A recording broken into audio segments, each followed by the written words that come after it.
searching for this all my life. You're just my type. I've been looking for a boy who can treat me right.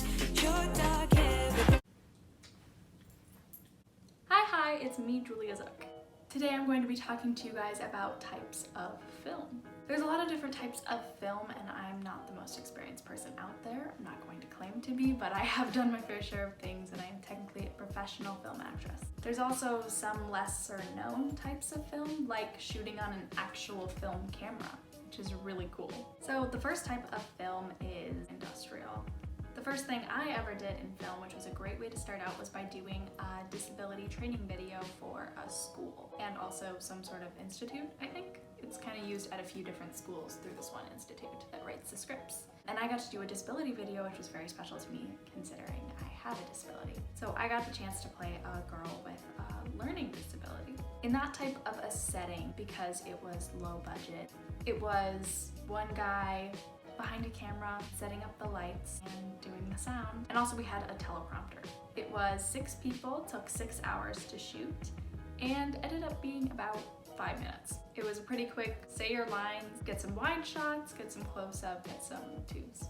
The next type is commercial. If it's for a bigger brand, it can be a really big production. I have personally not had that much experience with anything like that, but usually on higher budget stuff, there are often multiple cameras, sometimes one camera, director, oftentimes a representative from the brand, because not all the people working on it are employed by Target or whoever is employing you.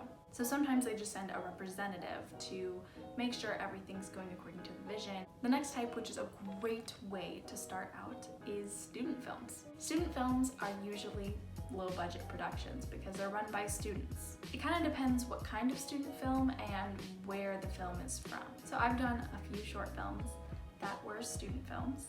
The most recent one I did was all students from a film school.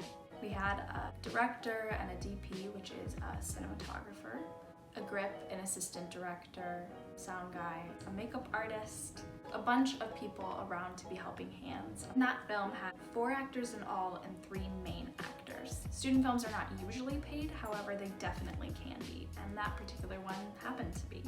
It was a great group of young people who honestly really knew what they were doing. And they were all seniors doing this for their senior thesis project. Usually in film you'll also have like a playbook that shows each shot that you're trying to get. There's kind of 2 different types. Usually it will have these little boxes, and sometimes they'll draw little stick figures or something to show like, oh, close up of her face, and then you go to the knife where she's cutting an apple and whatever.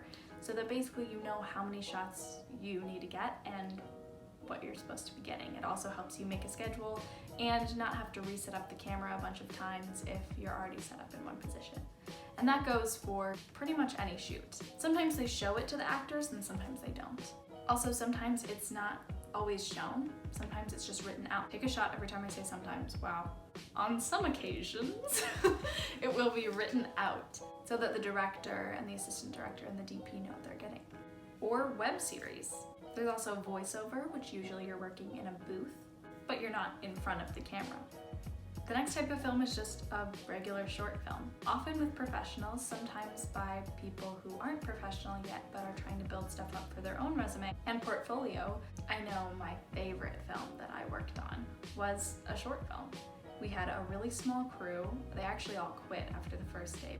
Yeah, that's a story for a different time. Story time. It was just so well written and so well thought out and so well communicated to the actors.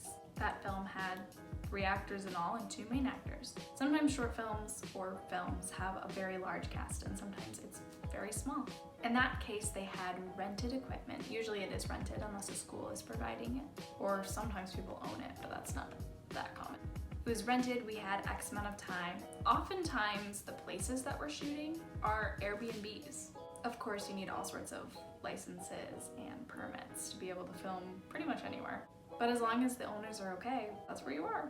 Sometimes people use a friend's house as well, but I've shot in a lot of Airbnbs, which also just adds to the tight schedule. One of the things that I love about film, and it's the same thing in theater, is like the first time you see your set built, it's so cool. And with film, you get to walk in, oftentimes to just someone's home, and it's already laid out, and then you fill it with their clothes for your character and you're making food for your character, and everything that you use in real life is just a prop. I think that's some of my favorite moments, is like hanging up the clothes that are all of one color scheme onto fancy hangers and putting them into this perfectly simplistic closet, because that's just where you live, I guess. It's really cool. It's like a whole life is already mapped out for you. But you also get to have a lot of fun with it.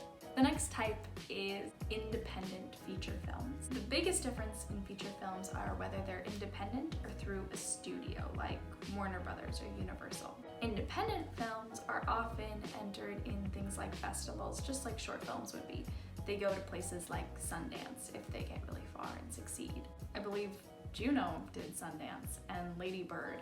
So sometimes they can get really far, but they weren't financed through a studio. No studio picked it up. Netflix didn't say, I'm going to make this. They didn't finance it. The feature film that I did this fall, Jasmine Star, was an independent feature film, meaning not through a studio. And that film experience, I'm not gonna say too much about, because I do have a whole video on that coming probably sometime this summer, maybe fall, I don't know. But that's a lot bigger scheme of things, since it's a big production. So that had bigger cameras, bigger monitors, bigger cast, bigger crew, extras, bigger sets, down to costume designers, makeup artists, all sorts of crew members that I don't even know all of their titles. I wish I did. It takes a village to put on something that big, and truly everyone was running around like crazy constantly. The director I got to work on that with, Joe Rochelle, is someone that I started researching as soon as I saw the proof of concept for Jasmine Star, and I fell in love with her. I think she's a phenomenal woman and a phenomenal artist, and I love what she stands for and how she makes her art. Everyone came together to make something beautiful. It was truly a phenomenal experience, and I can't wait till I can share more with you guys. There's also TV series. Now that can come in different forms. Some people do that in web series or various other forms, but usually TV series are through a studio, meaning it's financed through somewhere like the CW. Now I have not worked on one of these. Because of where I live, we're mostly commercial, not TV movie, which is upsetting. We used to be more.